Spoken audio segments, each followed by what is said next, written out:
তাহলে কি শুনলাম?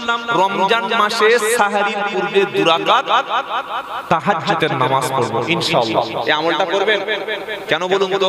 মিনাল লাইলি ফাতাহাজ্জাত বিহি নাফিলাতাল লাক আসা আইয়াবসাকা রাব্বুকা মাকামাম মাহমুদা। 15 পারা 8 পৃষ্ঠা 13 নম্বর লাইনের 78 নম্বর আয়াত সূরা বনী ইসরাইল।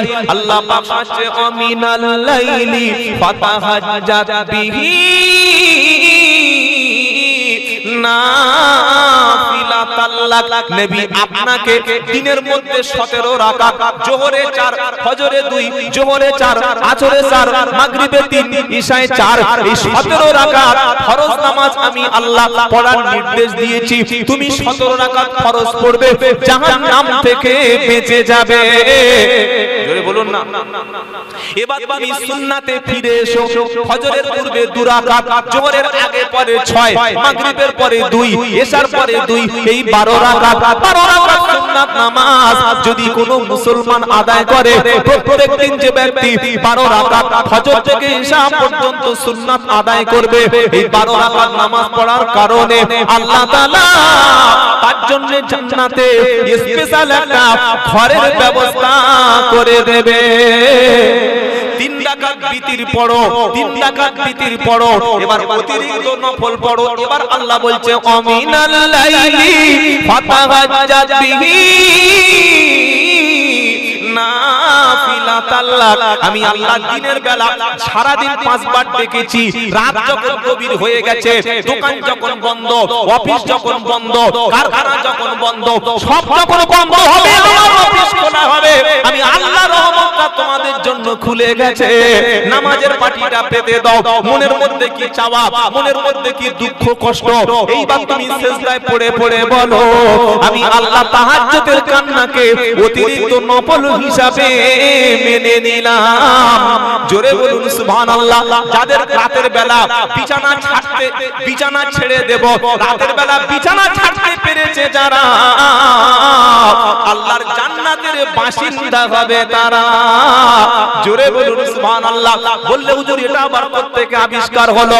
তাতাজাফা জুনুবুহুম আনিল মাদাজি'i ইয়াদউনা রাব্বাহুম খাওফাও ওয়া তামাআ ওয়া মিম্মা রাযাকনাহুম ইনফিকুন।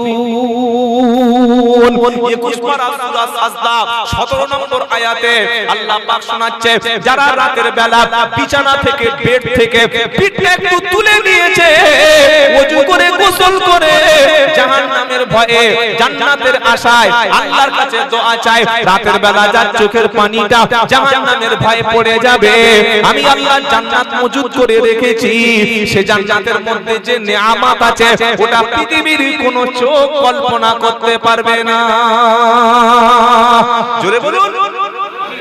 একটা লোক 3:30টার সময় উঠে 2 রাকাত তাহাজ্জুদের নামাজ পড়ে কোরআন শরীফ তেলাওয়াত করবে। তো তুমি যদি 2:45 থেকে উঠে মাইকে উঠে পড়ো বলে আর হিন্দি গানের নকল গজল চালিয়ে দাও, তা তাহাজ্জুদের নামাজ ক্ষতি হবে না? হবে না? এগুলো আগে ঠিক ছিল, কিন্তু এই সিচুয়েশনে এটা বাড়াবাড়ি হচ্ছে। কি আপনারা ঠিক বলছেন না ভুল বলছেন? বাড়াবাড়ি হচ্ছে না? হ্যাঁ, সময় বলার দরকার আছে। আধ ঘন্টা 40 মিনিট বা 20 মিনিট একবার বলে দেন। ওই যে শুরু হলো, অমুসলমানরা মনে করছে এই ইসলাম, এই এদের ধর্ম। রাত 2:45 থেকে উঠে যার খাওয়ার ইচ্ছা সে খাবে, আর যার জেগে ঘুমানো ইচ্ছা ওর মুখে খাবার দিলে খাবে না।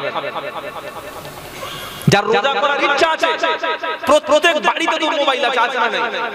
তো আপনার ট্রেন ধরার সময় তো মসজিদে বলে দেয় উঠে পড়ো, ট্রেন ধরবে 4:59 ট্রেন, বলে না? যদি ফ্লাইট ধরতে হয় এয়ারপোর্টে উঠে পড়ো, ভোর 5টায় ফ্লাইট, বলে না? রোজার সময় তোমার ডেকে দিতে হচ্ছে কেন? হ্যাঁ, সময় বলে দিক, কিন্তু অতিরঞ্জিত ইসলাম কখনো পছন্দ করে না। কাঁদতে তো হয় রাত্রে বেলা। কোথায় লেখা আছে? ওয়াল্লাযীনা ইয়াবিতুনা লিরাব্বিহিম সুজদাও ওয়া কিয়ামা ওয়াল ওয়াল্লাযীনা ইয়াকুলুনা রাব্বানা সরিফ আন্না আযাবা জাহান্নাম ইন্না আযাবাহা কানা গরামা। 19 পারা 4th পৃষ্ঠা 8, 9, 10 নম্বর লাইনে 66, 67 নম্বর আয়াতে আল্লাহ পাক বলছে ওয়াল্লাযীনা ইয়াবিতুনা লিরাব্বিহিম সুজদাও ওয়া কিয়ামা। বান্দা দিনের বেলা 5 বার তুমি এসেছো, ব্যস্ততার মধ্যে তুমি ছিলে, বেশি ডাকতে পারোনি, বেশি কাঁদতে পারোনি, সবার সামনে তুমি কাঁদতে পারোনি। এবার রাত হয়ে গেছে, আমি আল্লাহ আরশ থেকে প্রথম আসমানে নেমে এসেছি, আবার তো রমজান মাস শুরু হয়েছে, তুমি গোসল করে নিয়েছো, ওযুটা করে নিয়েছো, এবার তুমি আমার কাছে তাহাজ্জুদে কাঁদো। আমি আল্লাহ শুনিয়ে দিলাম ঈমানদার ব্যক্তির বৈশিষ্ট্য হলো তারা সিজদা দিয়ে এবং দাঁড়িয়ে দাঁড়িয়ে রাত তারা কাটিয়ে দেয়। এই কোয়ালিটি গুলো আমার এবং আপনাদের মধ্যে আসলে ইনশাআল্লাহ আমরা আল্লাহর ওলিদের কাতারে থাকতে পারবো। জোরে বলুন সুবহানাল্লাহ।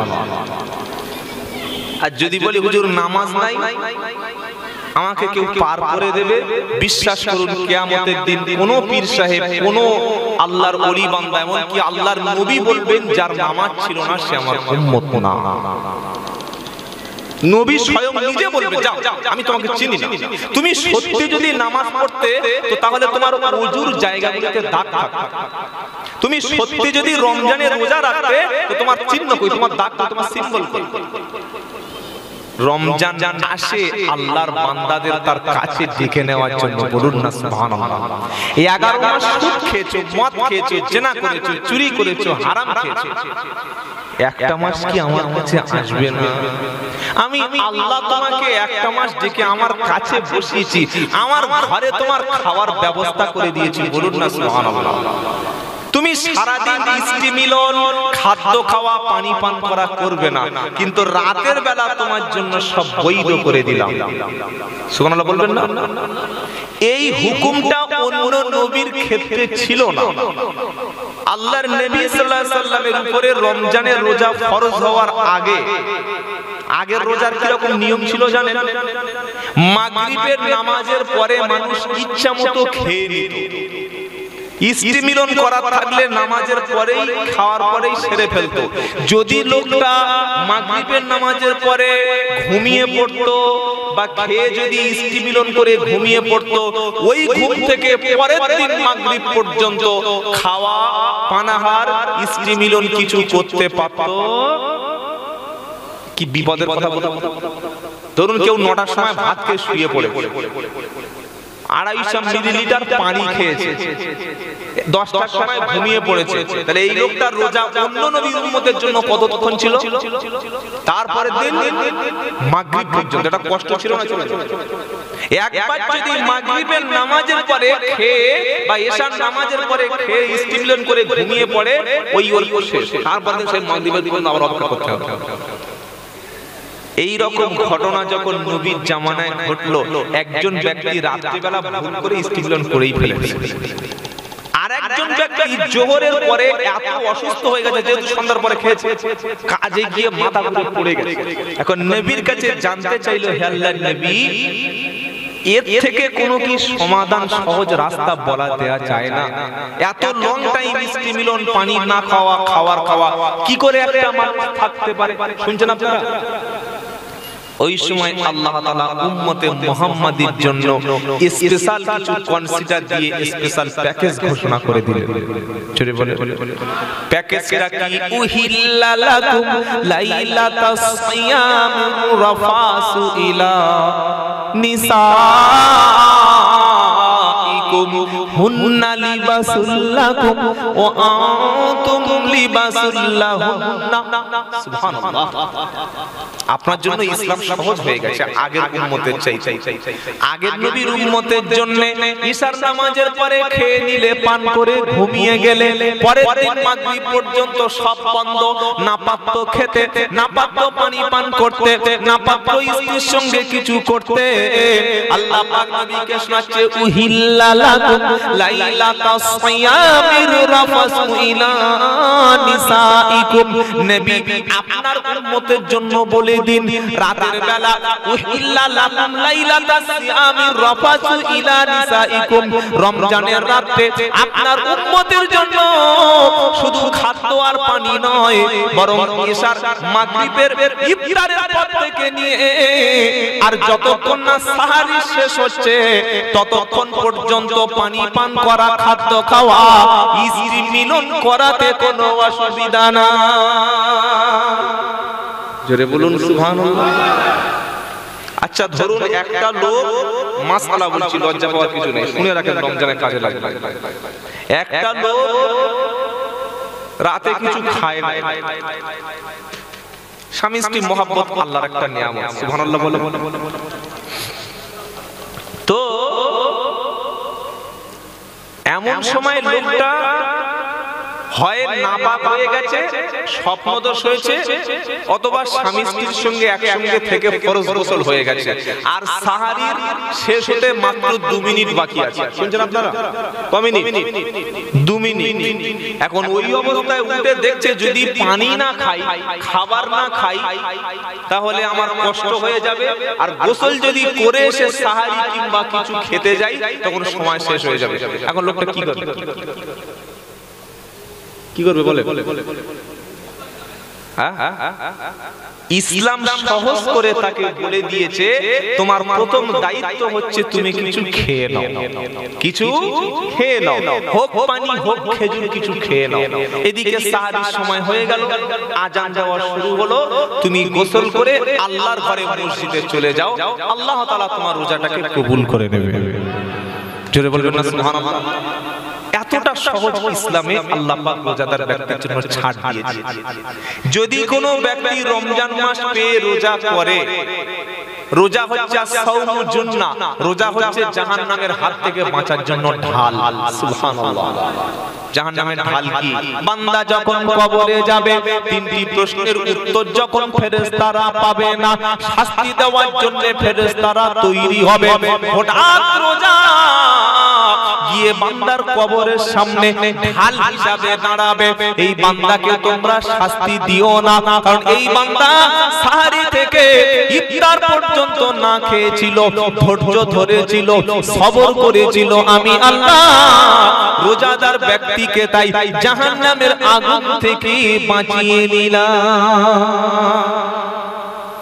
তবে এই যে সরকারি ইফতারের মজলিসগুলো, এগুলো থেকে একটু দূরে থাকবে। সরকারি ইফতার মজলিস বুঝেন, ইফতার পার্টি। আচ্ছা ইবাদত কখনো পার্টি হয়? হয় না। কোনদিন দেখেছেন যারা ইফতার পার্টি করছে তারা সাহারি পার্টি করে? ওরা মাল খুব চালা, ওই ইফতার পার্টি করবে কিন্তু সাহারি পার্টি করবে না। সারাদিন গরুর মতো, ছাগলের মতো চিবিয়ে এসে আসরের নামাজের পরে সিগারেট টেনে এসে 5 টাকার একটা সাদা টুপি মহিষাদল বাজার থেকে কিনে মাথায় এরকম রুমাল ফেলে দিয়ে এমন করে সামনে কোল্ড ড্রিঙ্কস নিয়ে বসে আছে, যিনি মনে হচ্ছে না দিল্লি জামে মসজিদের ইমাম সাহেব, অথচ মালটা পেশাব করে পানি নেয় না। কি বলছে? এটা ধোঁকা নয়? এরকম ইফতার পার্টিকে বর্জন করবেন, বলুন ইনশাআল্লাহ। সবচাইতে উত্তম হচ্ছে, উত্তম তরিকা হালাল টাকায় নিজের বাসায় ইফতারটা করা, বিবি বাচ্চা আত্মীয় স্বজন সবাইকে নিয়ে ইফতার করব, আর রমজান শুরু হলে 5 ওয়াক্ত নামাজ জামাত সহকারে পড়ব ইনশাআল্লাহ। কারণ রোজাদার ব্যক্তি, রোজার বদলা হচ্ছে আল্লাহর জান্নাত। সুবহানাল্লাহ বলে। সেদিন আল্লাহ তাআলা তার ঈমানদার ব্যক্তিদেরকে কিয়ামতের দিন ডেকে ডেকে জান্নাতে নেবে। স্পেশাল একটা দরজা আছে জান্নাতের, দরজার নাম হচ্ছে রাইহান। দরজার নাম কি? রাইহান। রাইহান শব্দের অর্থ কি? পিপাসা মুক্ত। যে দরজা দিয়ে বান্দা প্রবেশ করবে, ফেরেশতারা তাদেরকে স্বাগত জানিয়ে জান্নাতের মধ্যে সুন্দর পানির ব্যবস্থা আল্লাহ করে দেবে। আর এই জান্নাতটা ঈমানদার, রোজাদার, মুমিন ব্যক্তিদের জন্য আল্লাহ রেখেছেন। জোরে বলেন কাদের জন্য? মুমিনদের জন্য। জোরে বলেন কাদের জন্য? ওয়াদাল্লাহুল মুমিনিনা ওয়াল মুমিনাতি জান্নাতুন তাজরি তাহতিহাল আনহার খালিদিনা ফিহা ওয়া মাসাকিন তাইয়্যিবাতান ফি জান্নাতি আদন ওয়া রিদওয়ানুম মিনাল্লাহি আকবার যালিকা হুয়াল ফাওজুল আযীম। 10 পারা 17 পৃষ্ঠা 14 নম্বর লাইনে 72 নম্বর আয়াত আল্লাহ পাক শোনাচ্ছে ওয়াদাল্লাহুল মুমিনিনা ওয়াল মুমিনাত, আমি আল্লাহ মুমিন ঈমানদার পুরুষ ঈমানদার নারীর জন্য জান্নাতের প্রতিশ্রুতি দিয়েছি, যে জান্নাতের তলদেশে মিষ্টি নহরগুলো, পানিগুলো, দুধের ঝর্ণাগুলো কুলকুল করে বয়ে যাবে। আর আমি আল্লাহ জান্নাতে ঈমানদারদের জন্য, রোজাদারদের জন্য, ঈমানদার মুমিনের জন্য স্পেশাল ঘরের ব্যবস্থা করব। সবচাইতে বড় হলো আমি আল্লাহ রোজাদারের উপরে সবচাইতে বেশি রাজি হয়ে যাব। ঈমানদারদের জন্য আমি আল্লাহ রাজি খুশি হয়ে যাব। আজ মুসলমানের ছেলে 18, 20, 25 বছর বয়স হয়ে গেছে, এখনো রোজা করে না বললে পরীক্ষা। আরে ভাই, রোজা করলে পরীক্ষাটা ভালো হবে। বলছে হুজুর দোকানে সারাদিন কষ্ট করি, কলকাতায় গিয়ে দেখো, হাওড়ায় গিয়ে দেখো, মেচেদায় গিয়ে দেখো, পাঁশকুড়াতে গিয়ে দেখো, মানুষ 60 বছর 62 বছরের বয়স্ক লোক 72 বছর বয়স হয়ে গেছে, হাঁটতে পারে না, কষ্ট করে মোট বইছে, ফ্যান চালাচ্ছে, রিক্সা চালাচ্ছে, তারপরেও রোজা কাজা করে না। তার ধারণা রোজা রেখে যদি মারা যায় আমার আল্লাহ তাআলা এই অবস্থায় আমাকে জান্নাত দিয়ে দেবে। রোজার মাসে রাখলে রোজা খালেস নিয়েতে, বদলা ইহার যায় গো পাওয়া দুই জাহানেতে। সুবহানাল্লাহ বলার লোক এখানে নাই, জোরে বলবেন না? আরেকটু জোরে। রোজার মাসে রাখলে রোজা খালেস নিয়েতে, বদলা ইহার যায় গো পাওয়া দুই জাহানেতে। এটা হাদিসের কথা। নবী বললেন রোজাদারের জন্য দুটো সুসংবাদ, একটা ইফতারিতে, আরেকটা কিয়ামতের দিন আল্লাহর সঙ্গে দেখা হবে যেদিন। জোরে বলে। আপনি রোজা করতে চাইছেন না? ফিলিস্তিনি 6 লক্ষ মানুষ, আল্লাহু আকবার, ঘাস আর লতা পাতা খেয়ে বেঁচে আছে আমার 6 লক্ষ ফিলিস্তিনি ভাই। আল্লাহ আমাদের সবাইকে রোজা রাখার তৌফিক দান করেন। আমার ভাই এই যুগের একজন শ্রেষ্ঠ প্রতিবাদী কণ্ঠ মাওলানা কারি ইয়াসিন সাহেব দামাত বারকাতুল আলিয়া, তিনি এসে গেছেন আমার অত্যন্ত আপন। আল্লাহ তাআলা আমার ভাইকে হক কথাগুলি আরো বলার এবং সমাজে পৌঁছে দেওয়ার তৌফিক দান করেন। সকলে বলুন আমিন। আমি সবচাইতে ছোট, গুনাহগার, জ্ঞানে গুণে ইলমে সব দিক থেকে কম, যা কিছু বলেছি যদি ভুল কেউ কষ্ট পেয়ে থাকে ক্ষমা করবেন বলুন ইনশাআল্লাহ। এখনো যারা বাজারে আছেন আমার ভাই তিনি আরো মূল্যবান কথাগুলো বলবেন, সেগুলো আমরা শ্রবণ করব আর প্রত্যেকে আমল করব বলুন না ইনশাআল্লাহ। ওয়া আখিরি দাওয়ানা আনিল হামদুলিল্লাহি রাব্বিল আলামিন। আসসালামু আলাইকুম ওয়া রাহমাতুল্লাহি ওয়া বারাকাতুহু। ডাক এবার কাট দেখেন বিটা, খুব দুনিয়া লাভিয়েছিল। ডাকো জাহান্নামের মধ্যে কে আছে ডেকে আনো, গোটা হাসরের ময়দান দেখবে আল্লাহ কোথায় সে লোক। ইমাম সাহেবকে ভালোবেসে কত মুরগি যে খাইয়েছিলাম আল্লাহ। বক্তা যেদিন বাড়ি এসেছিল কত গরু কত ছাগল জবাই করে 8-10 রকমের মিষ্টি দিয়ে নাস্তা করিয়ে আমাদের বক্তা সাহেবকে কত ভালোবেসেছিলাম, আমাদের ইমাম সাহেবের কি খেদমত করেছিলাম আল্লাহ। গোটা হাসরের ময়দানে তো কাউকে দেখতে পাচ্ছি না। ডাক দেখেন কাকে পাবি দেখ।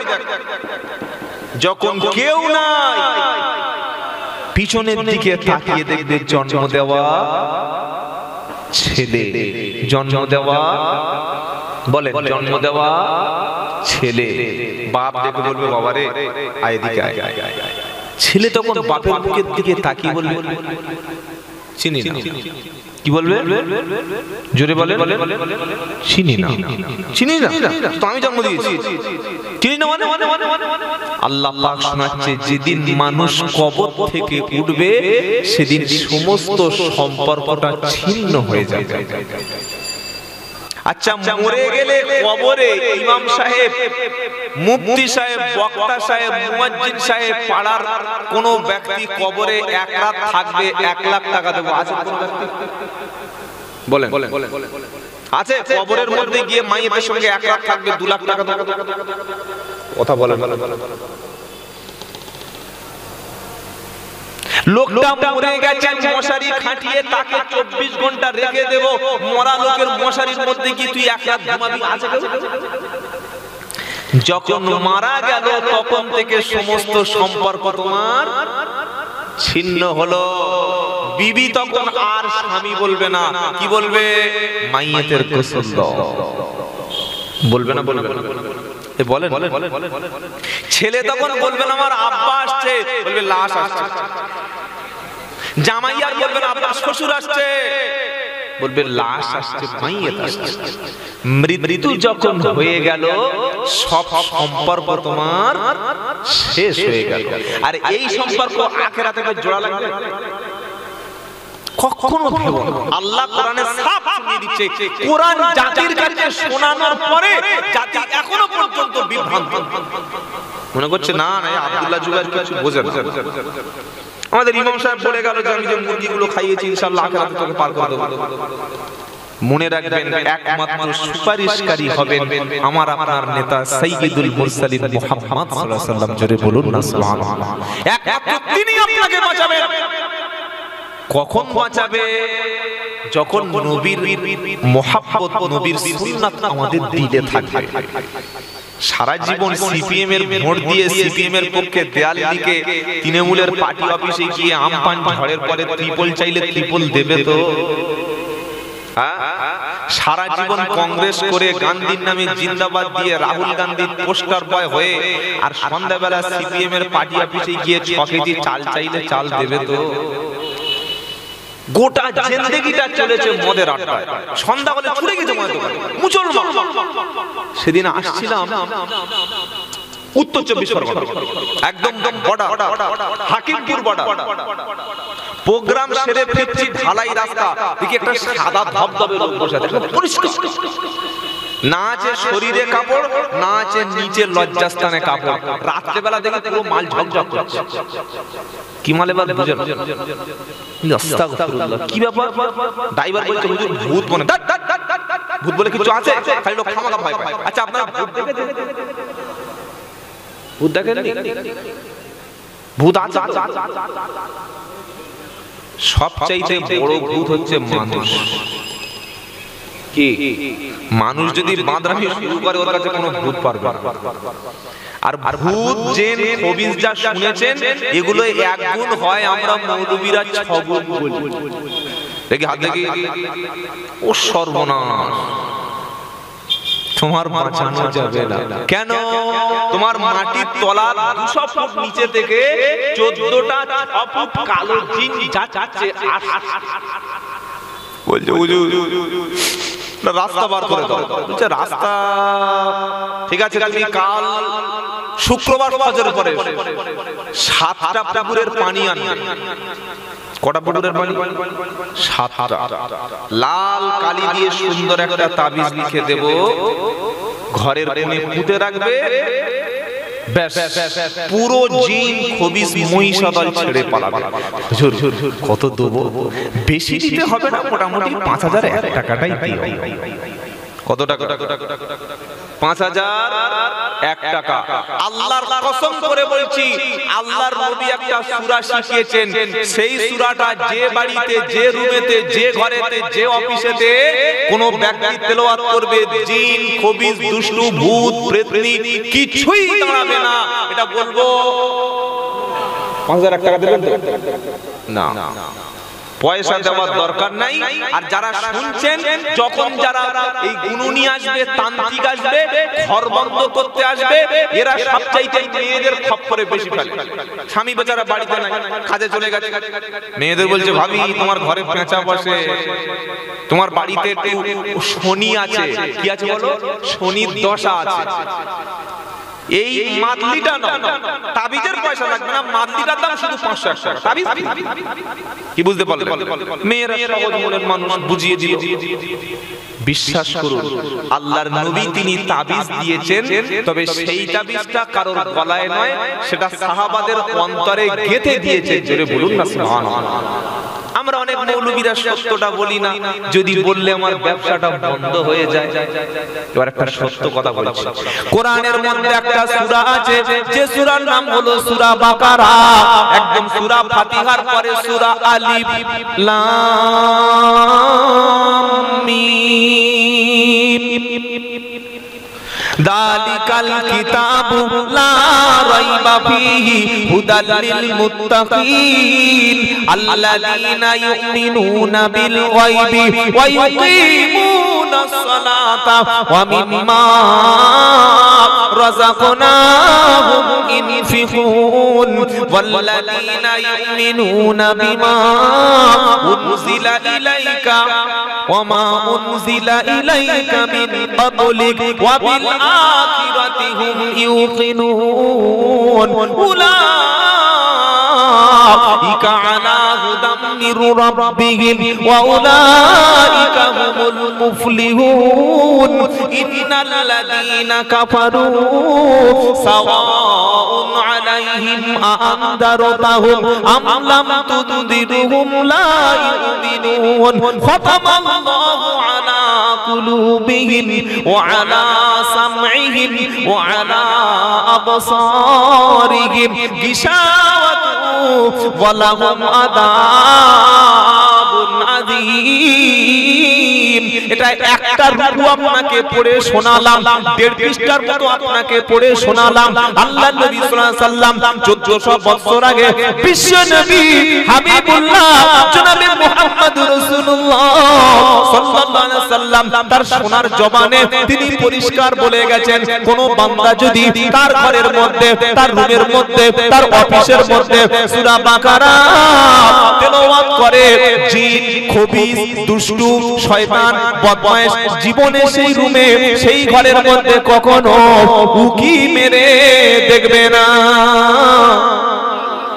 সুবহানাল্লাহ। এখন বলার দরকার নেই, কালকে 10টার দিকে একবার জোরে বলুন না সুবহানাল্লাহ।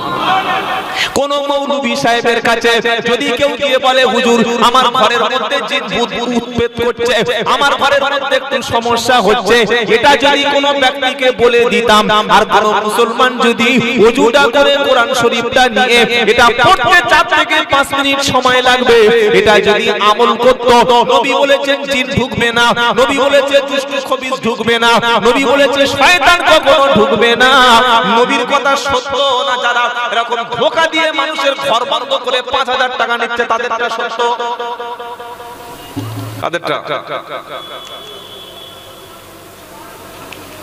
আমরা মুসলমানরা নবীর মাদদিটা পছন্দ করি, কিন্তু নবীর মাদদিটা না। নবীর তাবিজ যেটাই তুমি পড়ো, তুমি নিজে পবিত্র হও। আচ্ছা, যার বাড়িতে ফরজ গোসল হয় না, যার বাড়িতে পেশাব করে পানি নেওয়ার লোক নেই, যার বাড়িতে নামাজ পড়ে না, ওই বাড়িতে জিন থাকবে না? থাকবে না? বাবাজিরা, সোনারারা, ফজরের নামাজের পরে একটু সূরা বাকারা তেলাওয়াত করবেন, বলুন ইনশাআল্লাহ সমস্ত রকমের ব্যাধি দূর হয়ে যাবে। ঘরটা আজকের মুসলমানদের কবর হয়ে গেছে। কবরস্থানে আজান হয় না, নামাজ, কবরস্থানে নামাজ হয় দেখেছেন? হয় না। কবরস্থানে নামাজ হয় না, রোজা হয় না, কোরআন তেলাওয়াত হয় না, কিচ্ছু হয় না, খালি ফাঁকা কবর পড়ে থাকে। আজ মুসলমানদের ঘর আছে কিন্তু নামাজ নাই। একটা বাড়ি থেকে বললাম, দেখি চাচি একটা নামাজ পাঠি দাও। নামাজ পাঠি দিয়েছে, দেখি নামাজ পাঠির মধ্য থেকে ওই সাদা সাদা কি ওগুলো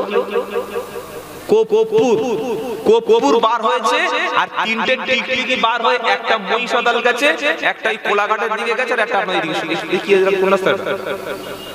হলদিয়া চলে গেছে। তখন বুঝে নিতে হবে এই বাড়িতে সেজদা দেওয়ার কোনো লোক নাই। যে বাড়িতে সেজদা দেওয়ার লোক নাই, সেই বাড়িতে আল্লাহর রহমতটা নাই।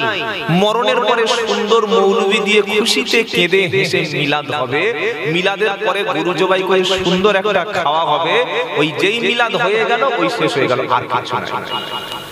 তাই আপনার বাড়িতে মিলাদ প্রত্যেক দিন করুন, সেটা মৌলবীকে ডেকে নয়, নিজের বাপের মিলাদটা নিজে করবেন। শিখিয়ে দেবো, এই নিজের বাপের মিলাদটা নিজে শিখিয়ে দেবো।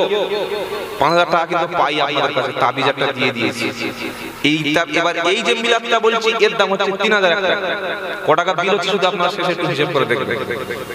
যারা বলছে মানুষ মরে গেলে তোর বাপের জন্য আমাকে নিয়ে দোয়া করিয়ে নিবি, তোর মা মরে গেলে আমাকে একটু কাঁদিয়ে মিলাদ করিয়ে নিবি, তোর বাপ মার জান্নাতে যাওয়ার দায়িত্ব আমার। আল্লাহর নবী বলছে এরা লোককে ঠকাচ্ছে। আমি নবী তোমাদের শিখিয়ে দিয়ে গেছি সবচাইতে যার দোয়া আগে কবুল হয় সেটা বাপ মার দোয়া। যেদিন বাপ মরে গেছে, মা মরে গেছে, সেই দিন থেকে তুমি সন্তান দোয়া করতে শুরু করো, বাড়িতে মিলাদ শুরু করো, বাড়িতে সোয়াব হাসানির মজলিস শুরু করো, বাপ মার জন্য কাঁদতে শুরু করো।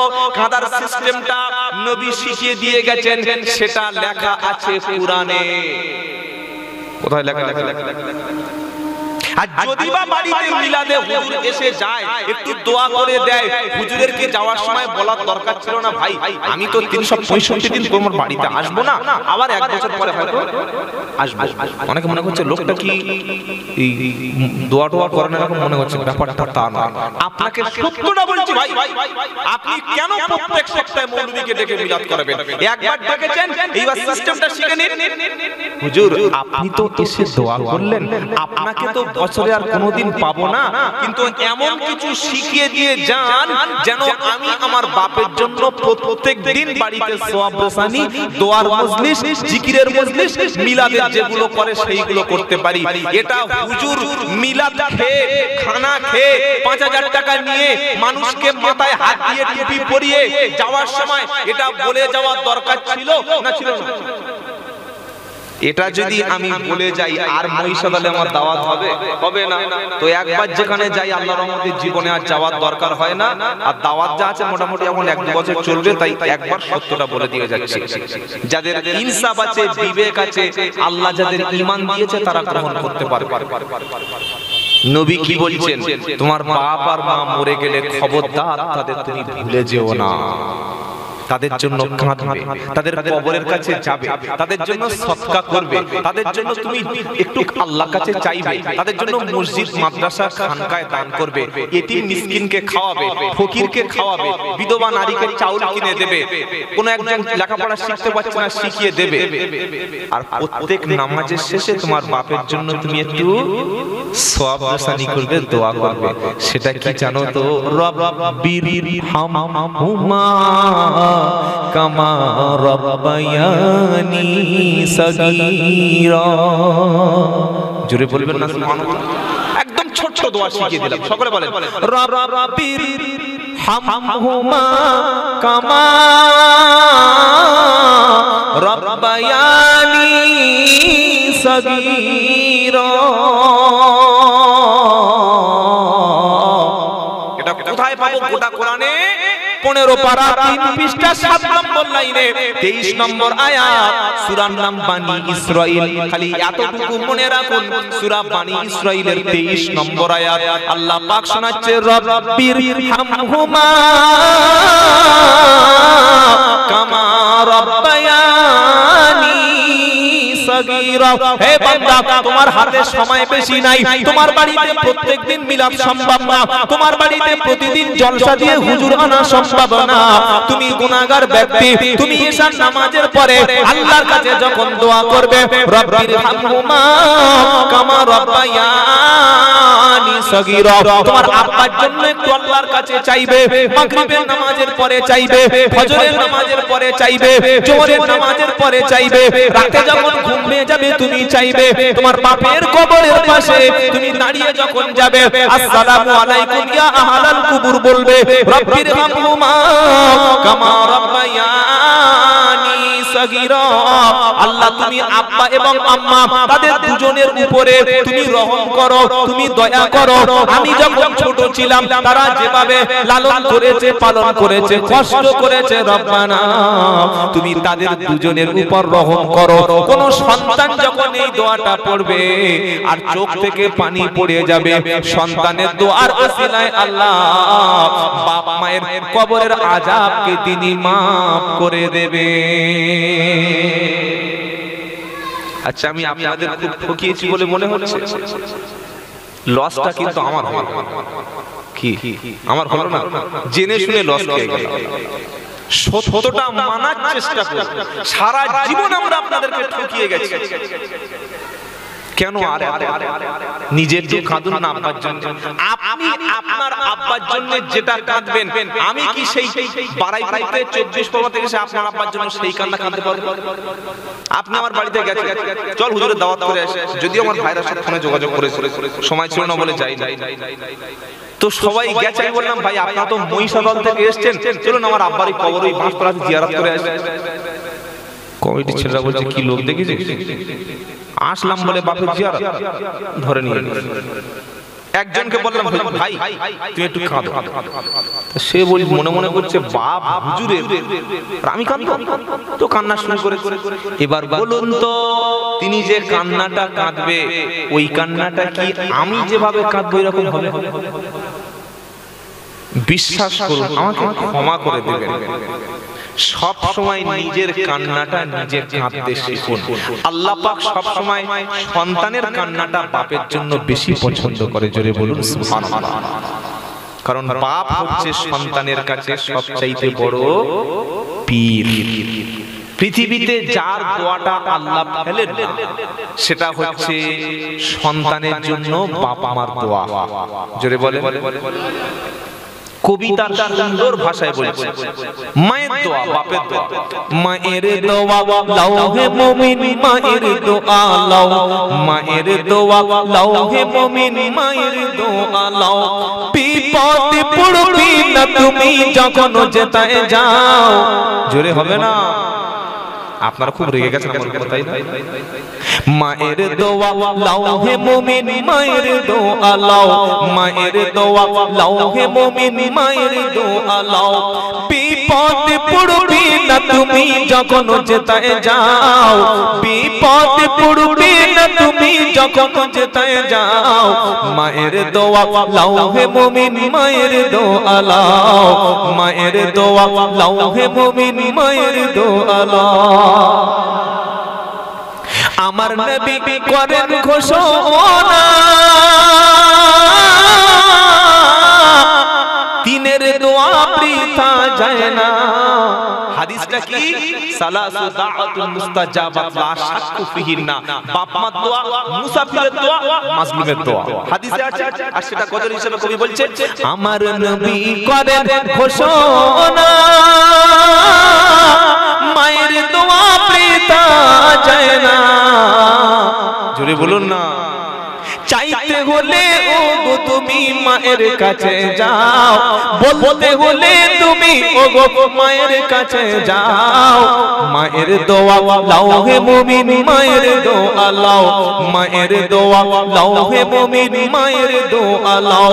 বিপদে পড়বি না তুমি যখন যেতায় যাও, বিপদে পড়বি না তুমি যখন যেতায় যাও। মায়ের দোয়া লাও হে মুমিন, মায়ের দোয়া লাও। পৃথিবীর সব মুফতি সাহেব, হাফেজ সাহেব, কারি সাহেব, সত্যটা শুনে রাখো, যত বড় বক্তা হোক আর হুজুর হোক, আপনার জন্য দোয়া করলেই আল্লাহ কবুল করবে এরকম কোন গ্যারান্টি পৃথিবীর কোন বক্তার হাতে আছে? থাকলে আমাকে নাম বলেন, আমি তার কাছে 1 লাখ টাকা নিয়ে যাব, খালি বলবো আল্লাহ যেন আমাকে একটা বিশাল কিছু বানিয়ে দেন, 1 লাখ টাকা দেব। হতে পারে নাও হতে পারে, মেবি, পারহ্যাপস, প্রবাবলি, সম্ভবত।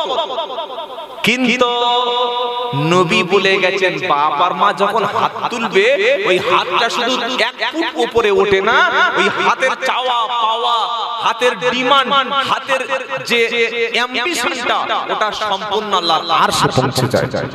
জোরে হবে না? কবি বলছে মা যখন দোয়া করে চলে যায় ডাইরেক্ট আরশ পরে। জোরে হবে না? হাদিস থেকে বলছি, গল্প নয়। মায়ে যখন দোয়া করে চলে যায় ডাইরেক্ট আরশ পরে, সাথে সাথে কবুল হয় ফল দেখিতে পাও, সাথে সাথে কবুল হয় ফল দেখিতে পাও।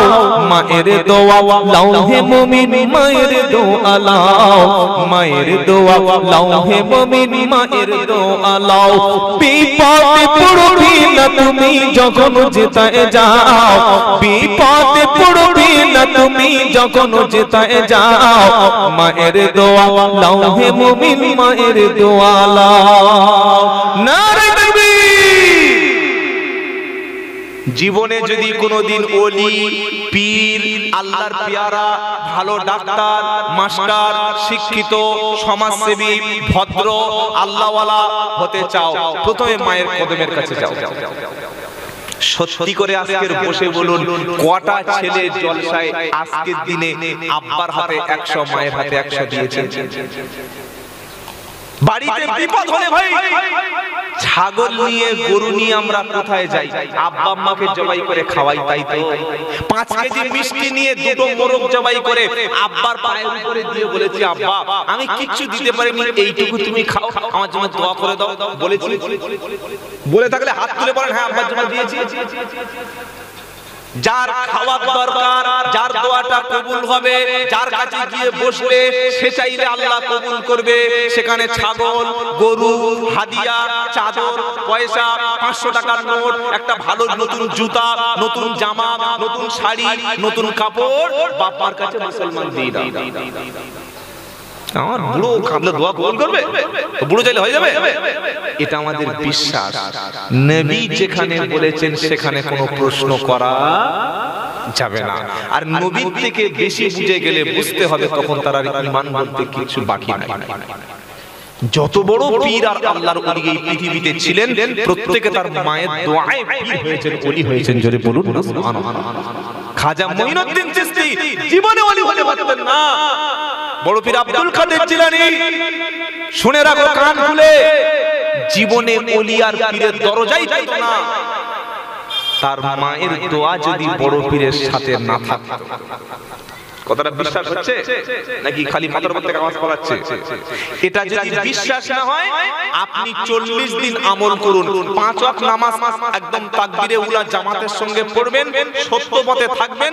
যখন বাড়ি থেকে বার হবেন, আব্বা আম্মার হাতে 150 হাদিয়া দিয়ে কাজে চলে যাবেন। 40 দিন পরে যদি বরকত রুজিতে না হয়, আমি নাম্বার দিয়ে যাব, আমার ইউটিউব থেকে নাম্বার নিয়ে ফোন করবেন। যত ক্ষতি হয়েছে আমি আব্দুল্লাহ জুবাইর চ্যালেঞ্জ করছি, সব দিয়ে দেব। কারণ আমার নবীজি কখনো তিনি মিথ্যা কথা বলতে পারেন না। বাবাজিরা, সোনালালেরা, আল্লাহওয়ালা ভাইরা, পৃথিবীতে শান্তি আজকে কি করে হবে বলো? যাদের জন্য পৃথিবীতে এসেছি তারাই তো আমার উপরে অসন্তুষ্ট।